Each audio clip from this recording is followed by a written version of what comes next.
Thank you so very much everyone for coming.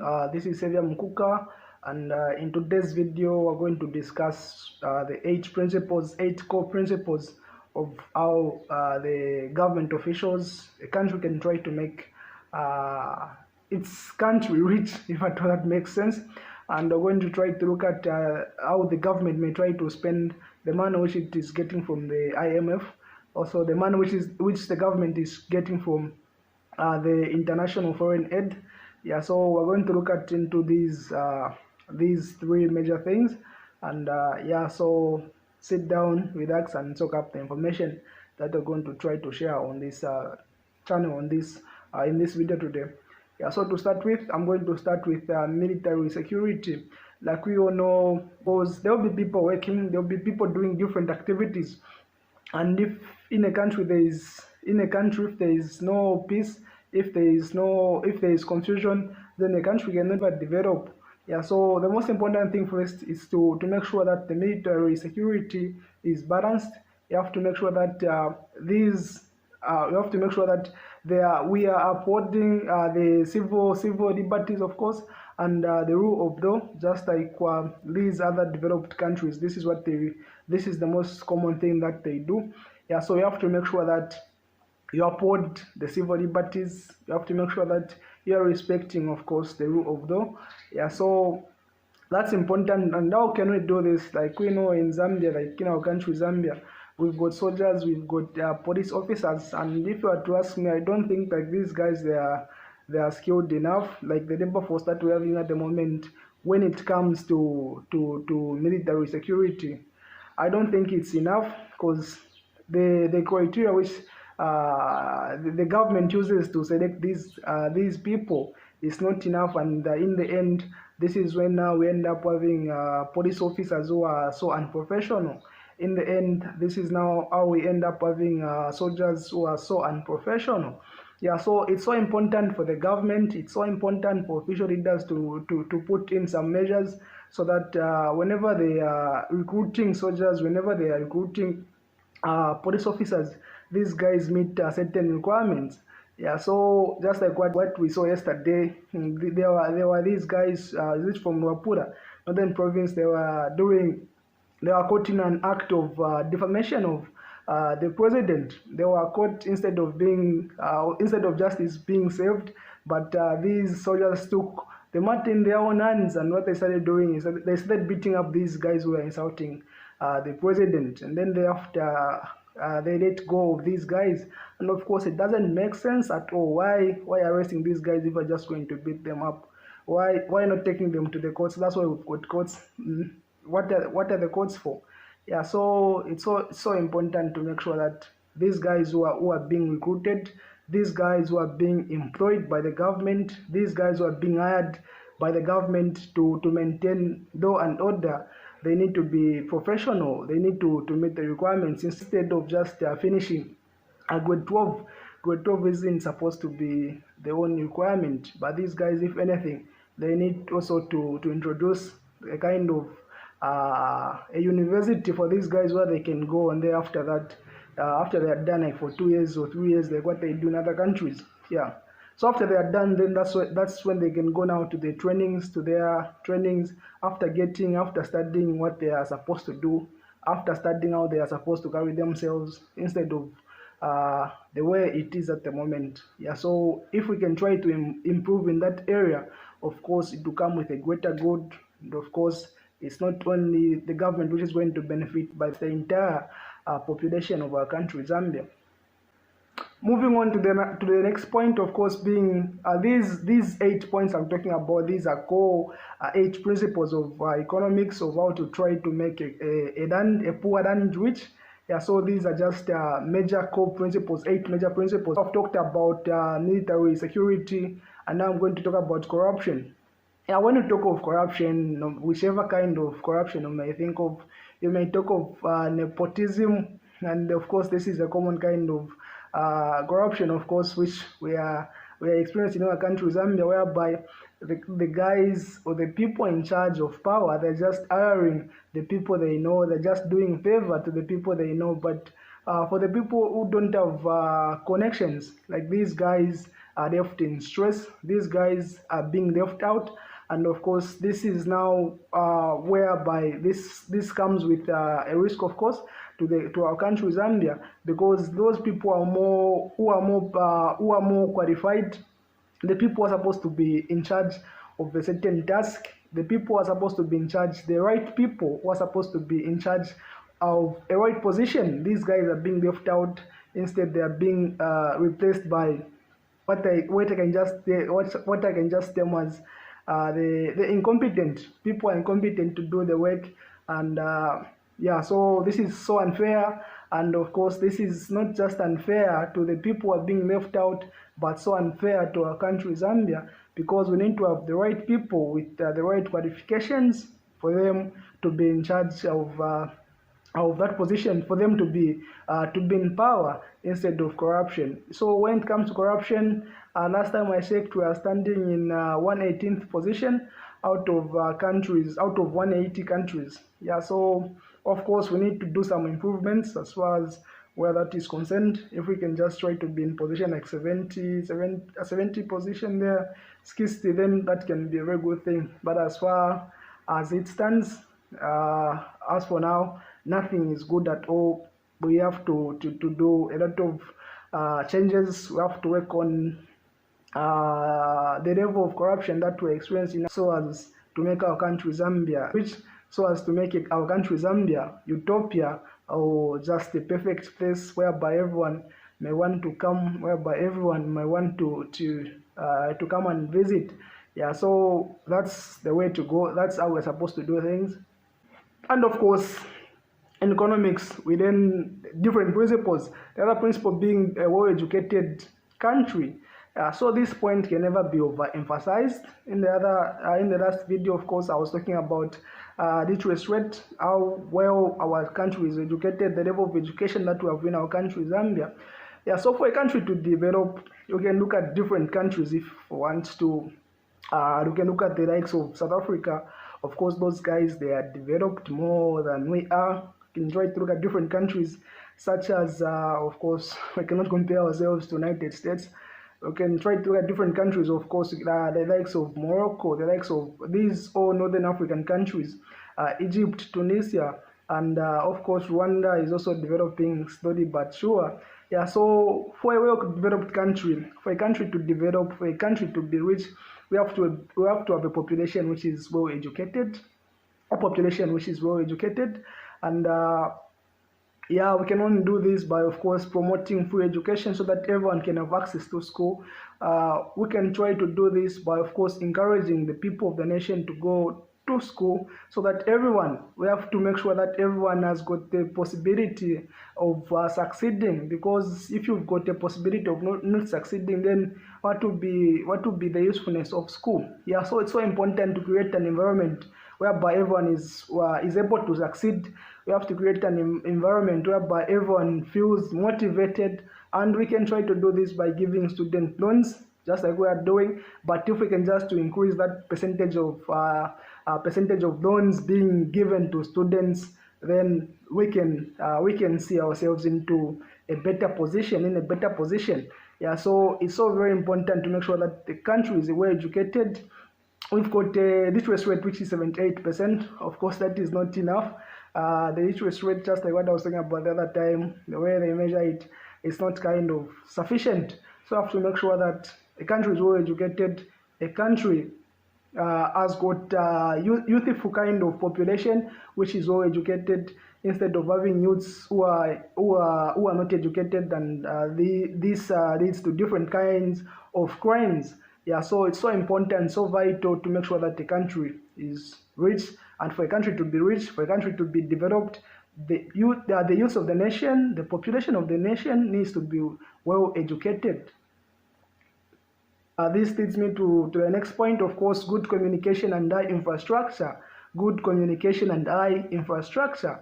But talking of good communication, last time I checked the network, when you talk of good communication, it isn't, Zambia doesn't have a good kind of communication, because the network is slow. When you talk of Zamtel, when you talk of Airtel, sometimes MTN also doesn't work well. Of course, it may seem like it does work well, but if you try to compare it to other countries such as Madagascar, the network is so fast compared to our network that we have in Zambia. Also, the network is so expensive compared to other countries, and not everyone is able to have access to good communication. Not everyone is able to have access to bundles, because those bundles are some kind of expensive, and the nation of the youths of the nation, they need to have good connection for them to learn new things, for them to develop their talents, for them to develop themselves all in all. Yeah, so it's so vital to make sure that the network is good, the network is functioning well in a nation, yeah, so as to develop the nation, so as to make a country rich. And when you talk of infrastructure, when you talk of road development, of course, it's a challenge. When you talk of logistics, we've got different companies that are in Zambia. When you talk of course, Shoprite, which is a South African-based kind of company. Yeah, so we have to improve on road development, and by doing so, the prices of goods will be reducing, because the amount of money that these owners of Shoprite, these owners of different shops are spending on transporting those goods won't be endured by them, but the amount will be passed on to the consumers, and it's we, the consumers of Zambia, who do suffer to pay for those for those costs. Not only that, but also the roads are so important. We've got people who are dying in road accidents because of having bad roads. We've got a lot of people actually who are dying by that kind of problem. Yeah, so we have to make sure that the country is developed, the country is having a good infrastructure. Not only in some parts of the country, but in all the parts of the country. And we can do that, of course, by getting the money from the money that we do get from the IMF, which is just the International Monetary Fund. Of course, that amount of money, we need to use it well. The amount of money that we get from the IMF is supposed to be used accordingly, because that's a loan and we're supposed to pay it back. You can't get a loan, let's say, for 5 years and try to invest it into education. Yeah, that's a very good thing. It's a very good thing to do, but are you going to pay that amount of money? Yeah, so try to get the amount of money from the IMF, try to invest it into different sectors, such as mining sector, of course, which is our major kind of, our economy is more focused, is based on exports. Copper, we export 60%, the exports, total exports, of course, that we do export consist of 60% of the copper that we do export to other countries. Yeah, so we have to make sure that the amount of money that we do get from the IMF, we use it invest it into mining sector, such as providing those people with different equipments that they can use, so as to start heading towards industrialization, whereby we are reducing the cost of producing those goods, so as to make things move smoothly. Yeah, so just like I saw people dying there in Copper Belt, whereby they don't have right equipment to use. There are no safety rules when it comes to for them working. They are getting about 500 kwacha in a day, risking their lives just to make ends meet. Yeah, so it's so important that we make sure that those guys are working under proper conditions. We have to make sure that if nothing is good, then it's much better to avoid than having those number of deaths that we're having at the moment. Yeah, so the government needs to intervene to make sure that everything is moving in the right direction, to make sure that everything is moving accordingly. Because if anything, those guys are not, those guys who are working, they're getting 500 kwacha in a day, they are selling those goods to other people, are benefiting even more, and in return, the government is not getting any kind of taxes in that situation, and that's losing money. And this is what is happening again at the border of DRC and Zambia, whereby the custom duties are not even working. When we talk of tariffs, those amounts of money, huge amounts of money that the government is missing out. Yeah, so people are just passing there minus even being taxed. People are just passing there minus even paying taxes for the goods that they are getting from Zambia, are going straight into Congo. Yeah, so these are just some kind of issues that the government needs to look in. These are just some kind of issues that we, the Zambian people, need to be worried about. Yeah, so these are serious issues, and we need to be concerned. It starts now to be concerned than tomorrow, because before we know it, it will be a different thing. The other thing is competitive markets. Competitive markets. Yeah, so the other thing is competitive markets. Yeah, so our markets are kind of not competitive. I don't think so. I don't have a lot of information about how competitive our markets are, but I feel like these markets, they are some kind of monopolized, whereby they're just being dominated by a single kind of company. Yeah, so that's the thing. So important. This is the same thing that the economist who goes by the name of William Esther was arguing about when we talk of foreign aid. The Zambian government in 2021, 2021, the 23rd of September, it got 18.5 million from the US government. And of course, I haven't managed to trace where this amount of money was used to.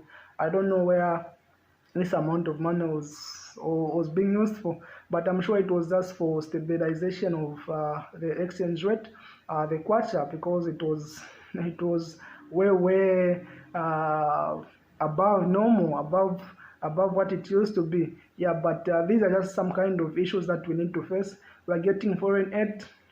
Dambi Samoyo, she argued against concerning the same issue, because this serious kind of dependence, whereby the government will be just depending on foreign aid instead of trying to encourage this population to do what it needs to do.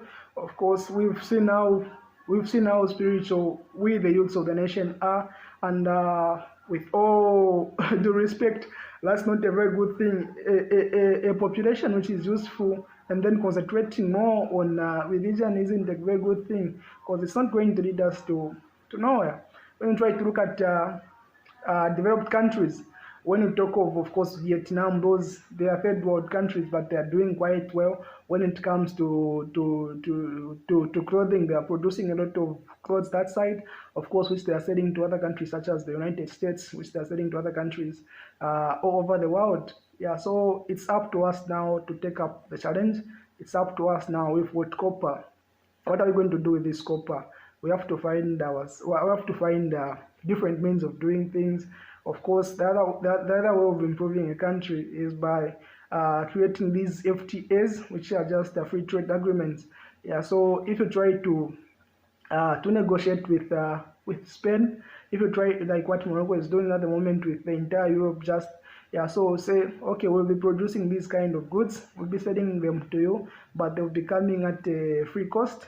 They'll be coming at a free cost, or we're going to reduce the amount of tariff that we need to pay for this amount of goods. And of course, the same thing will be done to the both ends.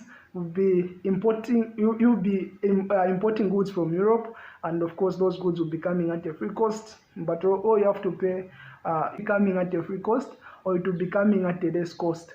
Yeah, so all you have to do is just pay for those goods, and of course that can be a very good thing. It will be the people of the nation will be benefiting from those goods. You have to create strong relationship with other countries. As far as I know, we've got good relationship with China.